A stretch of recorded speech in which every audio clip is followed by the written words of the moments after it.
Thrissur Akamala railway ഓവർബ്രിഡ്ജിന് സമീപം railway ട്രാക്കിൽ മണ്ണിടിഞ്ഞ് ഗതാഗതം തടസ്സപ്പെട്ടു. ഷൊർണൂരിൽ നിന്നും തൃശൂരിലേക്കുള്ള റെയിൽവേ ട്രാക്കിലാണ് മണ്ണിടിഞ്ഞത്. കഴിഞ്ഞ മഴക്കാലത്ത് മണ്ണിടിഞ്ഞതിന് പിന്നാലെ സംരക്ഷണ ഭിത്തി നിർമ്മാണം പുരോഗമിക്കുന്നതിനിടയിലാണ് വീണ്ടും മണ്ണിടിച്ചിൽ. നടരാജ് പരശുരാമുണ്ട് വിശദാംശങ്ങൾ നൽകാൻ. നടരാജ്, ഇപ്പോഴും ട്രെയിൻ ഗതാഗതം തടസ്സപ്പെട്ടോ? എന്താണ് സ്ഥിതി?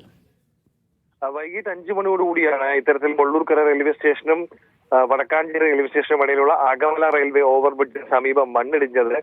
കഴിഞ്ഞ പ്രളയത്തിൽ വലിയ രീതിയിൽ മണ്ണിടിച്ചിലുണ്ടായ ഒരു പ്രദേശമായിരുന്നു ഇത്. പിന്നീട് കോൺക്രീറ്റ് സംരക്ഷണ ഭിത്തിയൊക്കെ സ്ഥാപിച്ചു. അതിന്റെ നടപടികൾ പുരോഗമിച്ചു വരികയായിരുന്നു. ഇതിനിടയിലാണ് വീണ്ടും ട്രാക്കിലേക്ക് മണ്ണ് വീണത്.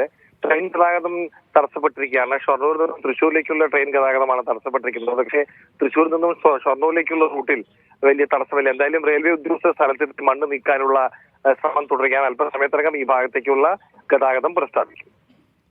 ശരി, നടരാജ് പരശുരാമാണ് വിശദാംശങ്ങൾ നൽകിയത് തൃശ്ശൂരിൽ നിന്ന്.